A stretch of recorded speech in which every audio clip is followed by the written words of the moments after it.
जय श्री कृष्ण।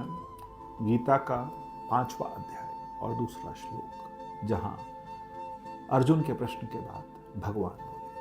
अर्जुन ने स्वयं को समर्पित कर दिया भगवान के लिए और कहा, जो मार्ग आपको श्रेष्ठ लगता है उस मार्ग पर मुझे ले जाए। यहीं पर भगवान क्या बोले?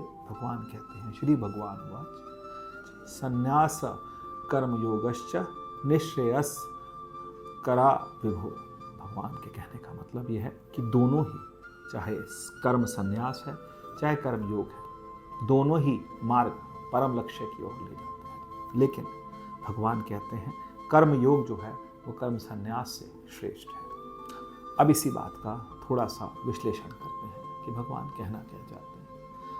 कर्म योगी कौन है और कर्म सन्यासी कौन है? सन्यासी वो है जिसने सभी अपने कर्मों को, विकर्मों को, सब चीज़ों को छोड़ दिया है और सिर्फ भगवान में लीन हो गया है। लेकिन कर्मयोगी वो है जो अपने जीवन के सारे कर्तव्य कर्मों को भी कर रहा है और उसके साथ साथ परमात्मा से भी जुड़ा हुआ है, योगी है। योगी का मतलब ये नहीं कि सांस चढ़ा लेना, योगी का मतलब ये नहीं कि बहुत घंटों तक समाधि में बैठे रहना।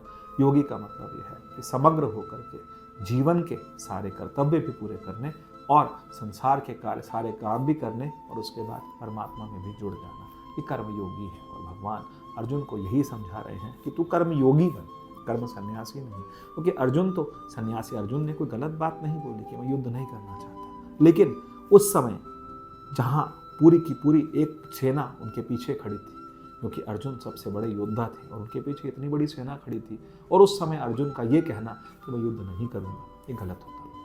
अर्जुन को युद्ध करना था, तो भगवान ने अर्जुन को कर्म योगी बनाया, कर्म सन्यासी नहीं। क्योंकि सन्यास लेने को वो प्रवृत्त था, क्योंकि उसका अंतःकरण शुद्ध था। लेकिन भगवान ने जो बीज डाला वो ज्ञान का बीज डाला। कौन से ज्ञान का? इस ज्ञान का नहीं कि तू सब कुछ छोड़ दे, इस ज्ञान का कि तू अपने संसार के सारे कर्तव्य पूरे कर। इसीलिए गीता महान है। जितना आप गीता के अंदर जाएंगे, गीता जीवन जीने का कला बताती है।